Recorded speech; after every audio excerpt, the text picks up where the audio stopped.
નમસ્કાર દર્શક મિત્રો, સ્વાગત છે તમારું ગુજરાત માહિતી યુટ્યુબ ચેનલમાં। આજના તાજા અને મહત્વના આપસોનો ઉપયોગી એવા 20 મોટા સમાચાર વિશે વિડીયોમાં આગળ વાત કરીશું, તો છેલ્લે સુધી જોતા રહેજો।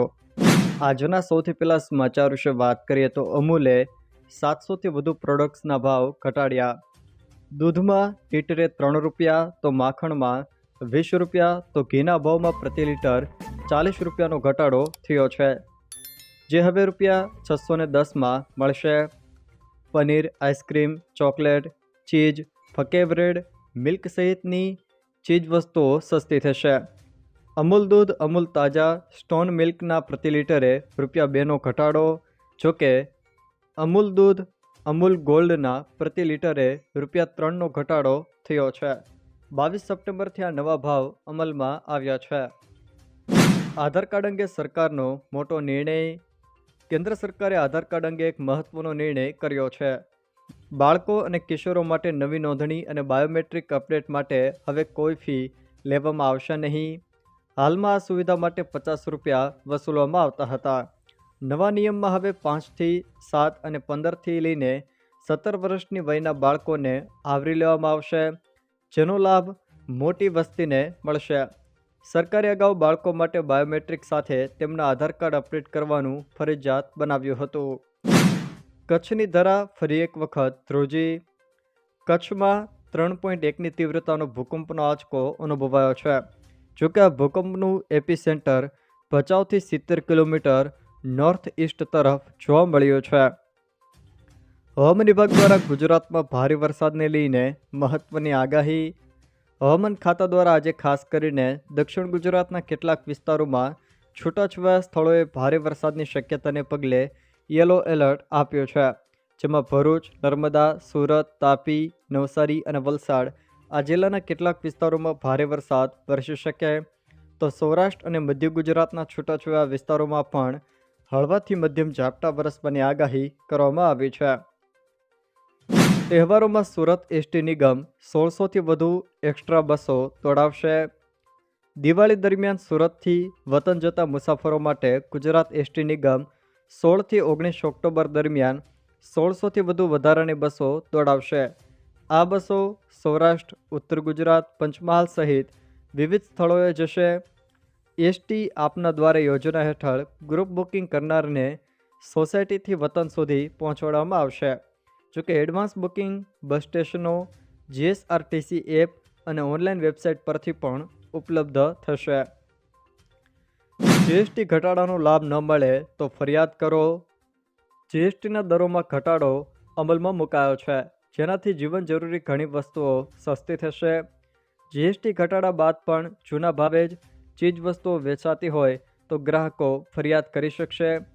તમે કઈ રીતે ફરિયાદ કરી શકો એના વિશે વાત કરીએ તો consumerhelpline.gov.in પોર્ટલ પર જઈને પણ ફરિયાદ કરી શકો છો। National consumer helpline WhatsApp number 8800001915 પર પણ તમે ફરિયાદ કરી શકો। Consumer helpline national toll free number 1800114000 પર પણ તમે ફરિયાદ કરી શકશો, જ્યારે national consumer toll free number 1915 પર પણ ફરિયાદ કરી શકાશે। નેશનલ કન્ઝ્યુમર હેલ્પલાઇન એપ કે ઉમંગ એપ પર પણ ફરિયાદ કરી શકાશે। અંબાલાલ પટેલની વરસાદને લઈને મહત્વની આગાહી।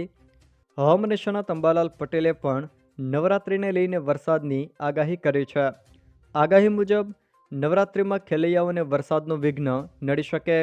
જોકે હાલ ખેડૂતોના પાક પણ તૈયાર થઈ ગયા છે। તૈયાર થયેલા પાક બગડી પણ શકે છે। અંબાલાલ પટેલે આગાહી કરી છે કે 25 સપ્ટેમ્બરથી 2 ઓક્ટોબર સુધી ગાજવીજ સાથે વરસાદ ખાબકે તેવી પણ શક્યતાઓ છે। દક્ષિણ ગુજરાત, ઉત્તર ગુજરાત, મધ્ય ગુજરાત અને સૌરાષ્ટ્રના અનેક વિસ્તારોમાં પણ વરસાદી માહોલના એંધાણ છે। રેલવેમાં મુસાફરી કરતા લોકો માટે મહત્વના સમાચાર। રેલ નીરના ભાવમાં ઘટાડો। જીએસટીમાં ઘટાડાનો સીધો લાભ ગ્રાહકો સુધી પહોંચાડવા માટે ભારતીય રેલવે દ્વારા મહત્વનો નિર્ણય લેવામાં આવ્યો છે। રેલ નીરની મહત્તમ વેચાણ કિંમત ₹15થી ઘટાડીને ₹14 પ્રતિ લીટર અને અડધા લીટર માટે ₹10થી ઘટાડીને ₹9 કરવાનો નિર્ણય લેવામાં આવ્યો છે. જોકે આ નિર્ણય બાદ રેલવે મુસાફરી સસ્તી થશે. ઉલ્લેખનીય છે કે ટ્રેનમાં ઘણીવાર રેલ નીર ₹20 પ્રતિ લીટર વેચવાના આરોપ પણ સામે આવતા રહે છે.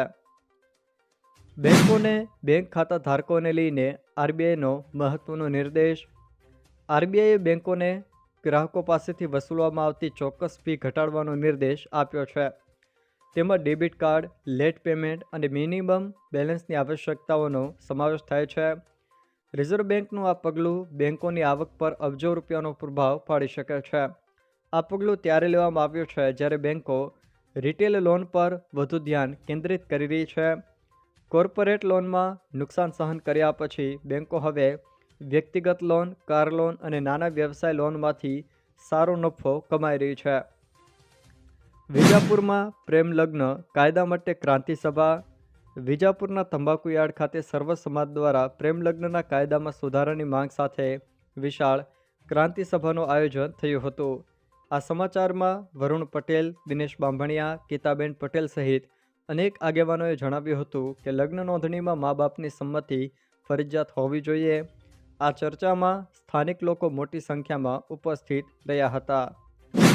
ફૂટવેર પર જીએસટી દરમાં મોટી રાહત. નાણાં મંત્રાલયના મહેસૂલ વિભાગના સચિવ અરવિંદ શ્રીવાસ્તવે જાહેરાત કરી છે કે ફૂટવેર પર જીએસટી દરમાં ફેરફાર કરવામાં આવ્યા છે. પહેલાં ₹1000થી ઓછી કિંમતના ફૂટવેર પર 12% અને વધુ કિંમતના ફૂટવેર પર 18% જીએસટી લાગતો હતો. હવે નવી વ્યવસ્થામાં ₹2500થી ઓછી કિંમતના ફૂટવેર પર માત્ર 5% જીએસટી લાગશે, જ્યારે ₹2500થી વધુ કિંમતના ફૂટવેર પર 18% જીએસટી યથાવત રહેશે. જોકે આ નિર્ણયથી ફૂટવેર સસ્તા થશે. અંબાજી મંદિર ખાતે આરતી તથા દર્શનના સમયમાં ફેરફાર. શ્રી આરાસુરી અંબાજી માતા દેવસ્થાન ટ્રસ્ટે જણાવ્યું છે કે ઋતુ પ્રમાણે સૂર્યોદય અને સૂર્યાસ્તના સમયમાં ફેરફારને કારણે યાત્રાળુઓની સુવિધા માટે તારીખ 22/9/2025થી અંબાજી મંદિરના આરતી અને દર્શનના સમયમાં ફેરફાર કરાયો છે. નવા સમયની વાત કરીએ તો સવારે આરતી 7:30 વાગ્યાથી 8 વાગ્યા દરમિયાન, દર્શન 8થી લઈને 11:30 વાગ્યા સુધી કરી શકાશે. રાજભોગ 12 વાગ્યે, ત્યારબાદ દર્શન 12:30 વાગ્યાથી લઈને 4:15 વાગ્યા સુધી કરી શકાશે. જોકે સાંજે આરતી 6:30 વાગ્યાથી લઈને 7 વાગ્યા દરમિયાન રહેશે અને દર્શનનો સમય રાત્રે 7 વાગ્યાથી લઈને 9 વાગ્યા દરમિયાન રહેશે. કપાસની આયાત ડ્યુટી રદ કરવા સામે કિસાન સંઘનો વિરોધ. સરકારે વિદેશી કપાસની આયાત ડ્યુટી રદ કરતા ખેડૂતો રોષે ભરાયા છે. બોટાદના ગઢડા માર્કેટિંગ યાર્ડ ખાતે ભારતીય કિસાન સંઘના નેતૃત્વમાં ખેડૂતોની મોટી બેઠક યોજાઈ હતી, જેમાં હજારો ખેડૂતોએ ભાગ લીધો હતો. ખેડૂતોનું કહેવું છે કે આ નિર્ણયથી તેમને યોગ્ય ભાવ નહીં મળે, કારણ કે ઉત્પાદન ખર્ચ સતત વધી રહ્યો છે. કિસાન સંઘે ચેતવણી આપી છે કે નિર્ણય પાછો નહીં ખેંચાય તો રાષ્ટ્રીય આંદોલન, રસ્તા રોકો જેવા કાર્યક્રમો પણ યોજાશે. કૃષિ યુનિવર્સિટીમાં જુનિયર ક્લાર્કની ભરતી પરીક્ષામાં પેપર લીકનો આક્ષેપ.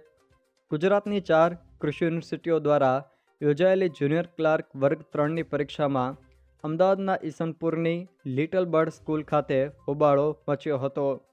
ઉમેદવારોએ પેપર લીક અને નિયમોનો ભંગના આક્ષેપો કર્યા હતા. વિદ્યાર્થીઓએ જણાવ્યું હતું કે OMR શીટ અને પ્રશ્નપત્ર મોડા આપવામાં આવ્યા અને સુપરવાઇઝર વિદ્યાર્થીઓ સામે જ પ્રશ્નપત્ર લઈને ફરતા હતા, જેને કારણે ગંભીર અનિયમિતતાનો વિરોધ પણ થયો હતો. સોનાની ખરીદીના નિયમો જાણી લેજો.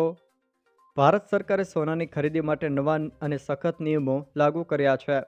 હવે ₹2 લાખથી વધુના સોનાની ખરીદી માટે પાન કાર્ડ અને ₹10 લાખથી વધુની ખરીદી માટે પાન, આધાર અને આવકનો પુરાવો ફરજિયાત છે. સોના પર 3% અને મેકિંગ ચાર્જ પર 5% જીએસટી પણ લાગુ થશે. જોકે આ પગલાં કાળા નાણાં અને ખોટા વ્યવહારોને રોકવા માટે લેવાયા છે, જેથી સોનાના બજારમાં પારદર્શિતા આવે. નિયમ તોડવા પર બમણો દંડ પણ થઈ શકે છે. એશિયા કપમાં પાકિસ્તાન ફરી ઘૂંટણીએ. ભારતની 6 વિકેટથી ભવ્ય જીત. એશિયા કપની સુપર 4 મેચમાં ટીમ ઇન્ડિયાની ધમાકેદાર જીત થઈ છે. પાકિસ્તાનને 6 વિકેટે હરાવ્યું છે. ભારતીય ટીમે પાકિસ્તાનના 172 રનના લક્ષ્યાંકનો 18.5 ઓવરમાં સરળતાથી પીછો કર્યો હતો. શાનદાર બેટિંગ કરતા અભિષેક શર્માએ 39 બોલમાં 74 રન બનાવ્યા હતા. શુભમન ગિલે પણ 28 બોલમાં 47 રન બનાવ્યા. અગાઉ પાકિસ્તાને ફરહાનની 58 રનની ઇનિંગને કારણે 20 ઓવરમાં 5 વિકેટ ગુમાવીને 171 રન બનાવ્યા હતા. લગ્ન કરવા પર 2.5 લાખ રૂપિયા આપશે સરકાર. ડૉક્ટર સવિતાબેન આંબેડકર આંતરજ્ઞાતીય લગ્ન સહાય યોજના હિન્દુ ધર્મમાં અનુસૂચિત જાતિ અને અન્ય જાતિ વચ્ચેના લગ્નોને પ્રોત્સાહન આપીને સામાજિક સમરસતા સ્થાપવા માટે અમલમાં મુકાય છે. જ્યારે પતિ અથવા તો પત્નીમાંથી એક વ્યક્તિ અનુસૂચિત જાતિની હોય અને બીજી વ્યક્તિ અન્ય જાતિની હોય, એટલે કે હિન્દુ ધર્મની જ હોય, તો આવા વૈવાહિક જોડાને સરકાર તરફથી 2.5 લાખ રૂપિયાની આર્થિક સહાય આપવામાં આવે છે. જોકે કુલ સહાય 2.5 લાખ રૂપિયાની આપવામાં આવે છે, જેમાં પતિ અને પત્નીના સંયુક્ત નામે નાની બચતના પ્રમાણપત્રો ભેટ સ્વરૂપે ₹1 લાખ આપવામાં આવે છે. તો ઘર વપરાશના સાધનો ખરીદવા માટે રોકડ સહાય ₹1,50,000 પણ આપવામાં આવે છે. સ્પર્ધાત્મક પરીક્ષા માટે મળશે મફત કોચિંગ. ગુજરાતના યુપીએસસી અને જીપીએસસી જેવી સ્પર્ધાત્મક પરીક્ષાની તૈયારી કરતા ઉમેદવારો માટે ખુશીના સમાચાર છે. રાજ્યના 10 શહેરોમાં 7 યુનિવર્સિટીઓ અને 3 સરકારી કોલેજોમાં IAS અભ્યાસ કેન્દ્રો શરૂ થશે. કેસીજી દ્વારા 2025-26 માટેના કોચિંગ પ્રવેશ માટે ઓનલાઈન અરજીઓ મંગાવવામાં આવી છે. સ્નાતકની ડિગ્રી ધરાવતા અને 20 વર્ષ પૂર્ણ ઉમેદવારો અરજી કરી શકશે. દરેક કેન્દ્ર પર 100 બેઠકો છે, જેમાં વિવિધ કેટેગરી મુજબ ફાળવણી કરવામાં આવે છે. જો દર્શક મિત્રો આ વિડીયો તમને પસંદ આવ્યો હોય તો વિડીયોને લાઇક કરો, તમારા મિત્રો સાથે શેર કરો અને જો તમે અમારી ચેનલમાં નવા હોવ તો ચેનલને સબસ્ક્રાઈબ જરૂર કરજો, જેથી અમારા આવનારા તમામ વિડીયોની જાણકારી તમારા સુધી પહોંચી શકે.